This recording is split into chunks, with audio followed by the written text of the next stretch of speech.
Hey, AfterBuzzers! We are discussing Hulu's Shrill. We are talking season 1, episodes 1 through 3, where we are talking body shaming, confidence, workplace misogyny, the hookup culture versus a real relationship. We have special segments, takeaways from Shrill's episode 1 through 3, all of that and so much more when we return. You're tuned in to AfterBuzz TV, the ESPN of TV talk. Now, let the buzz begin. Hi guys, I am your host, Angele Taylor, and we have a wonderful panel here of beautiful ladies. Introduce yourself, ladies. Hey there, I'm Janine Doyon. Hi, I'm Yasmine Tanres. And as I said before, we will be discussing episodes 1 through 3 of Shrill. And this is on the Hulu network, and we will be talking about body confidence. First off, we will be talking about abortions, a lot of interesting topics that we are not typically used to talking about out loud. So we have quite a show here, and I just wanted to get some of the takeaways you guys have from episodes 1 through 3 of Shrill.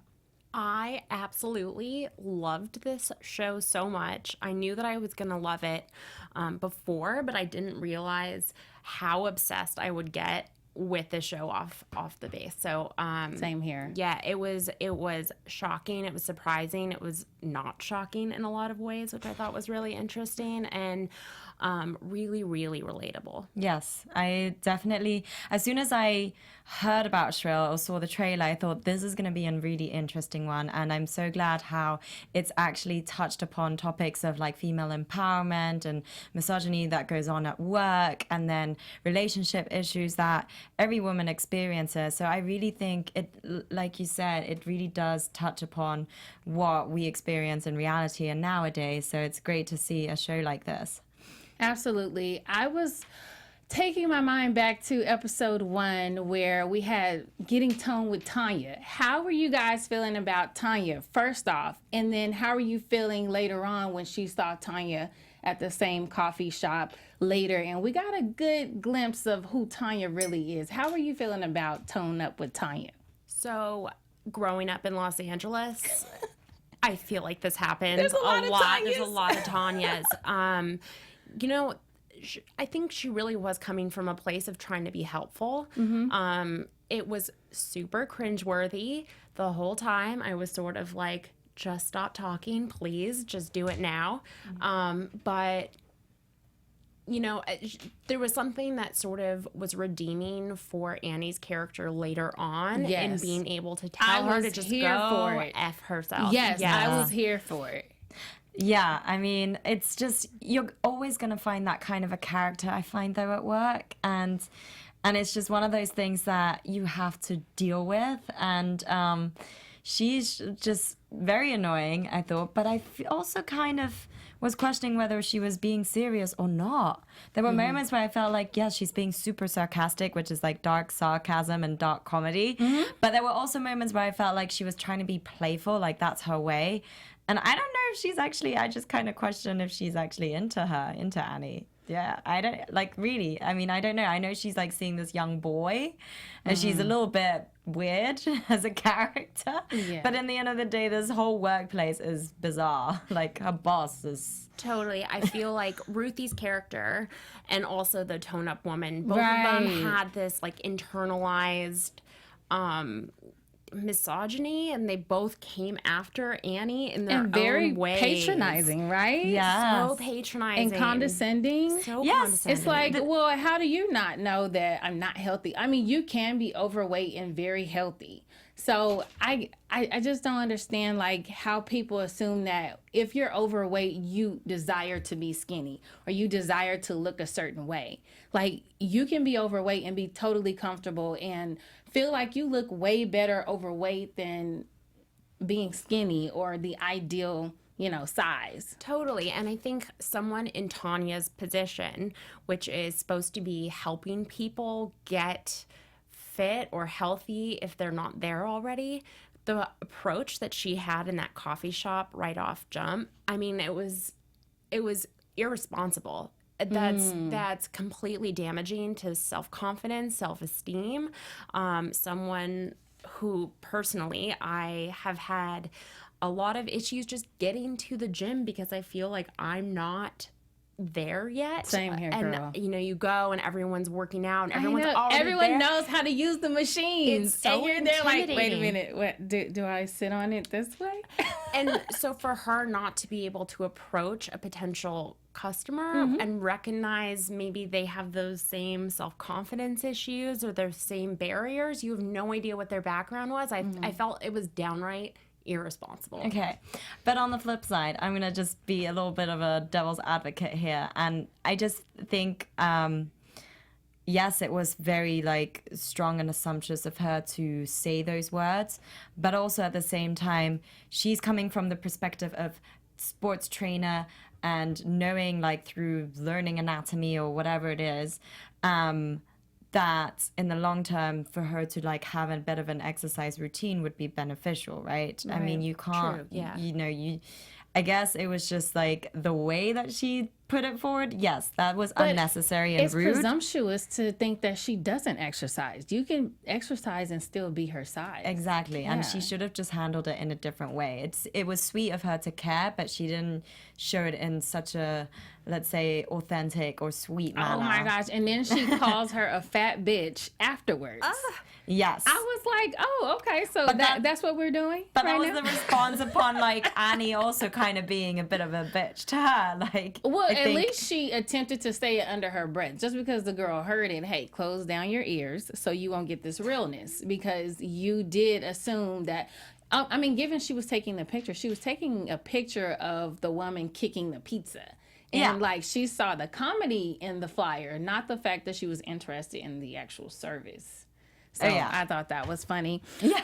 I think Yasmine has something to share with us. Yeah, so before we move on to our next topic, we want to say, hey guys, thank you so much for joining us, and also for making us the ESPN of TV talk. But for us to continue to grow, we could use your help. If you're on YouTube right now, I see you, Alonzo, hit that thumbs up button and subscribe. And if you're on iTunes, please give us a 5-star rating. No matter where you are, leave us a comment so you can get involved in the conversation. Really, being a part of AfterBuzz TV has meant so much to all of us, and we truly appreciate your support in what we do, having these discussions and having you involved in the conversation. So don't forget to tell your friends and keep enjoying all our shows on AfterBuzz TV. Absolutely, absolutely. How did you guys think Aidy Bryant's performance was? Super She's phenomenal, relatable, such right? a natural. Yeah. I mean, I know that she was really integral in creating this show, but this was made for her. It was. And I feel like it is her life. She's like exposing a bit of herself in this work because, I mean, you can't make stuff up like this. This is what we've all been through, even like the workplace misogyny, even like the cattiness of the women in the workplace. I mean, I know you dislike Ruthie because she reminds you, like, there's a Ruthie in every workplace where you have a very condescending coworker and they're disrespectful, but they don't even realize how disgusting their behavior is. So true. I also, back to your former point, I think something that we all know about Aidy Bryant is that she's this wonderful character actress and she can take on all of these personas that are much bigger than life in her SNL characters. There was something so raw about this role. Yes. And then everything, you know, she experiences in the show, everyone can relate to, like the really horrific or bullying, coworkers like Right. Ruthie. I mentioned you girls earlier that in past jobs, I have worked with people exactly like that. And it is so demoralizing and it is so distracting from the job at hand. And it's Right. just so unnecessary. And there's no guidebook on how to deal with that. No. And then you feel like it's no outlet either. So you end up doing things out of character and getting yourself in trouble because you don't really know how to deal with it. Yeah, and if you bring it up, are you the person that's causing issues because you're bringing it up? If you sort of suck it up, I mean, is that really doing yourself a a disservice. So it really Right. is a no-win situation. But we all sign contracts, and in all these contracts, it will say, you know, if there is any form of like harassment or problems at work, to raise it to your hires. Which in this situation is just like, who does Oh she my turn gosh. to? Because her boss doesn't really care either. But it's just how, you know, you have to deal with things. And luckily, she has a friend, a work colleague that she's made friends with, and that's somebody that she can vent to. I think that's really important to be able to have that someone at your workplace that you can confide in. I think as well, like at work, you do have to be careful as to how much you share in the personal gosh, and all that yes. stuff. Of course, you've got to It can remain backfire. professional. Absolutely. Very Exactly. quickly. Yes. But I definitely agree. Like she, as a person, I mean, why are they not supportive of each other? Like, but this is the thing. You're going to find those kind of women or characters that are just not going to bond. And she's definitely representing that. So, speaking of her boss, how do you feel about Gabe's character? Have you experienced a dismissive asshole like Gabe in your life? yes. Your boss? Yes. Oh my gosh. I once had a boss who Where did you I work? was. No, just kidding. I'm just kidding. Don't tell us. I'm not going to tell you, but I had a boss who I had worked there a couple years. I'd been putting in a ton of overtime. When other people would go on leave, I would sort of pick up the slack for everyone. Yes, And so been I there. applied for a promotion, and exact quote, he said, "You millennials, you think you can just do a good job and put your time in, you just deserve a promotion." So I found a job somewhere else, a much better job Oh my somewhere God. else. And the can't. funny thing that you're mentioning this, because this was a quote that I had to write down that he says to her is, "You millennial dumpling, work hard to pay your dues." I thought, whoa. Dumpling. You just called her a millennial dumpling, like dumpling as well. It's just like, So Very- dismissive. Yeah, so it's condescending. bullying. He's such a bully. So let's roll right into this relationship topic because this was the one that affected me the most and resonated with me the most. When do you get into a situationship? And I'm calling it a situationship because you don't know if you're serious with this person or if you guys are just casually, Hooking up. hooking up. Like it's a slippery slope. When do you draw this line? Because, I mean, Annie's character, she was hooking up with Ryan for 6 months with no label. So when do you draw the line, ladies? But the thing is, okay, I'm sorry, but it's just the way that their relationship seemed to have come into fruition was just based on that. Mm-hmm. And it's like, you know, she kind of got into it.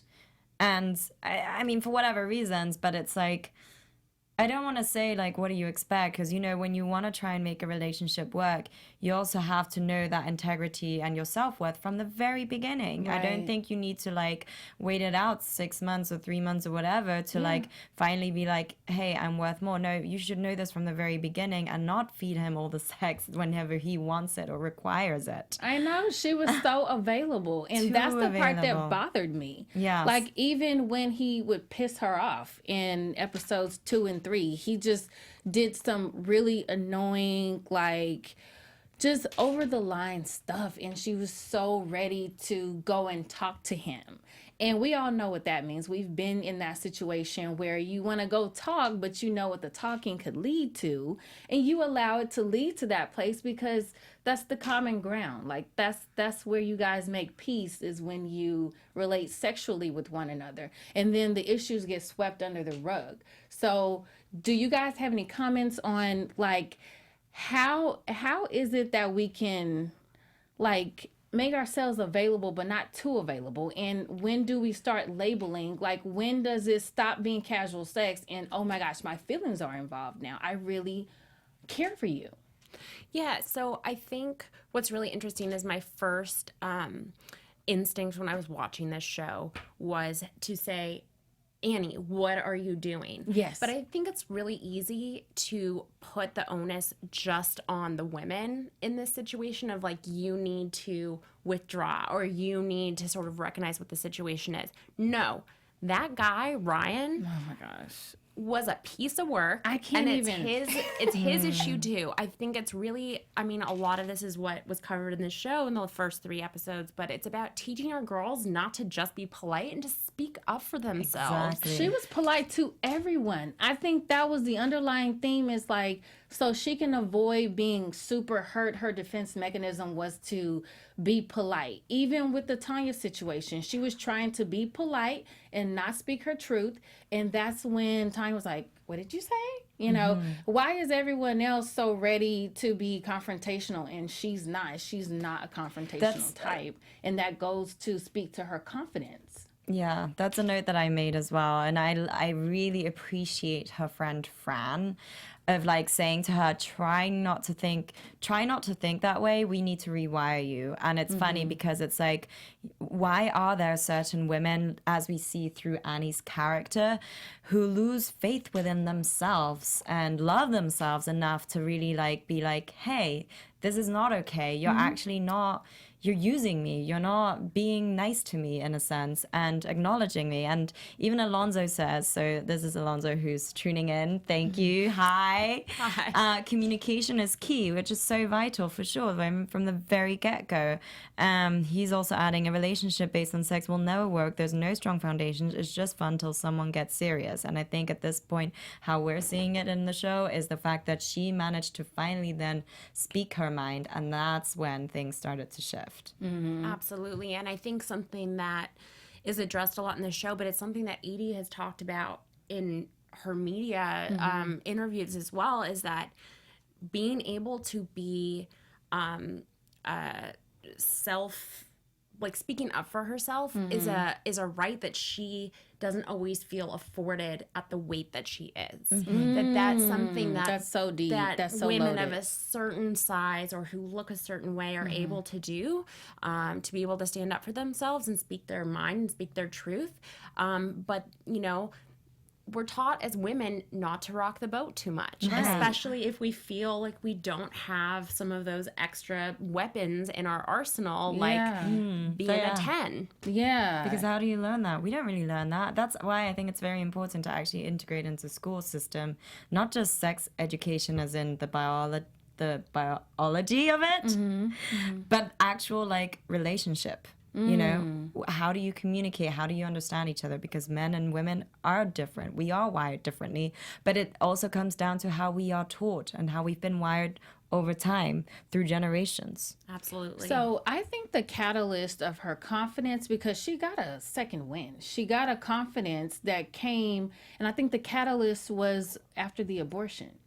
After the abortion, that's when she went to Gabe and she was like, hey, I want to do this piece. Like, you need to put me on something. And then, like, she got the confidence to stand up to Ryan and, like, cut him off. Tried to. But just a lot of things kind of snowballed after the abortion. I felt like that kind of shifted her perspective on life and who she is as a woman. She wore her pretty dress and she was ready to conquer the world. Oh, yeah. It was interesting, though, I felt. I mean, because, you know, that is a big topic to abort versus not abort, right? But she felt so empowered. And can we just touch upon about this morning after pill as well? Just the way that was handled. Oh, my gosh. The morning after pill. And I didn't know that either, pharmacist. though, to be honest, that women over a certain amount of weight, it doesn't affect, like, it won't affect them. I don't think anyone, like, that's not common knowledge, and No. it totally should be, because Yeah. we're like, most of us are in trouble at that point, because 175 and up, and it doesn't take much to be 175. There are tall women in this world, so don't just think, oh, because I'm not overweight, like, it doesn't apply to me. There's plenty of other reasons why someone is 175. Definitely. And I think something else to that point is that the Plan B pill is so important for so many reasons. I mean, whether you're a victim of sexual assault or whether you make a mistake or your birth control fails, there's a million good reasons why about this it, yes. should be available. It is not a regular birth control. And I think that that is something that is so great that this was shown in this show as well, because there are women out there who rely on this like they'll be fine. And I think this is a really important topic too. If you're a certain weight, you need to talk about your other options if you need it. What are the other options What if are the they? morning after pill won't work for you? And we were talking about this just before, and about how this pharmacist just didn't care or acknowledge or say anything to her. Probably didn't even know, but it just came to show. Yeah, He was so negligent. through his character, just to put it out there that men, because it doesn't speak to them, they're not going to exactly feel the need to maybe mention something like that or just forget about it, you know. And that was just like interesting to see as well, like the way that women have to carry, like the things that we have to do in order to survive and be good for ourselves. Yeah, I've talked to my pharmacists before, or my friends who are in pharmacy school, and it's so amazing the percentage of people who buy the Plan B pill. It's women. So it takes two people to get in that situation, but it's women that are going to the CVS or the Rite Aid and initiating and paying for it. Yes. And paying for it. Yeah. And so I think there's so much burden on women to be responsible for that situation. When But actually the it takes pharmacist, two, like you say. yeah, he had a role in that too, because he saw her come in time and time again and never said anything. And that 6 months of smashing someone and taking a morning after Basically pill. paying $50 to have sex with Ryan. That's what Fran said. I was like, like, that's what are you, brilliant. rich? You know, that's true. $50 every time you smash? What is this? I mean, we saw her face. She didn't look that satisfied. That's a steep price for sort of mediocre. Yes. What do you guys Hookups. think about her not wanting to take off her bra? What do you think that was about? Was that about body positivity gone wrong, or like what do you think that was about? I mean, she just doesn't feel attractive. I just feel like she, for herself, doesn't feel attractive. Like men, I mean, just from my perspective, maybe Alonzo in the chat can chime Yes. in. Like, breasts are breasts. Like, it doesn't really have a face. Like, just how they like to look at behinds and, you know, breasts and legs and, you know, even on a girl that they don't necessarily find attractive, they find that part of them attractive. But see, sorry. No, go for it. Some women just don't know that. They don't acknowledge that. They don't realize that actually men, they love women's bodies. And if they're like in it with them in a bed or wherever you want to do it, like they'll love everything about you. It doesn't matter how. But some women are just not grown up to be confident, to flaunt it, you know? I think there's an intimacy too about removing that final like barrier between the two of them. Very true. So I think, you know, subconsciously she knew that she couldn't open up to this guy. Yeah. And that was one final sort of, I Like, mean, I you know they can't were raw access dogging or this. whatever. Yes. Yes. But that was the one final sort of self-protective barrier. But what I love about this situation is the way that things switched between them. Yeah. And how then she was the one that was in control. Because to begin with, he was the one who was in control. Like, She was his guppy. Yes. And There's now, his beck and call. and then he's like finally seeing the strong lady and what she represents and takes her out for dinner and tries to be, you know, he's complimenting and everything. And I think, But do you think he was genuine? yes. At least in the moment? Yes. Come on, Janine. I think that he wanted it but couldn't get there. Like the men who want a relationship but then get completely freaked out when they start liking someone, I think that he in his mind really wanted that, was attracted to that sort of shift in self-confidence, but I don't think that it was a check that his ass couldn't cash, basically. What do you guys think about him telling his mom about the abortion? What What was that about? The way she His brought mom it up. like grabbing her stomach as she introduced herself. What are you doing? Wanting to plan a funeral? How yes. inappropriate. That was all teen too around. much. That Yes. was too much. That was a good part of comedy, I will say that. But in reality, oh my God, I think I would have just run. Oh my gosh. my heart Why actually did you stopped. kill my grandbaby? Like, no, don't say did that. you know how your son was treating your potential I don't know, like the mother of your child. Yeah. Oh my gosh, that was crazy. So bad. Just the fact that someone could even go there, like straight off of meeting you, want to go right into, so I heard you got an abortion.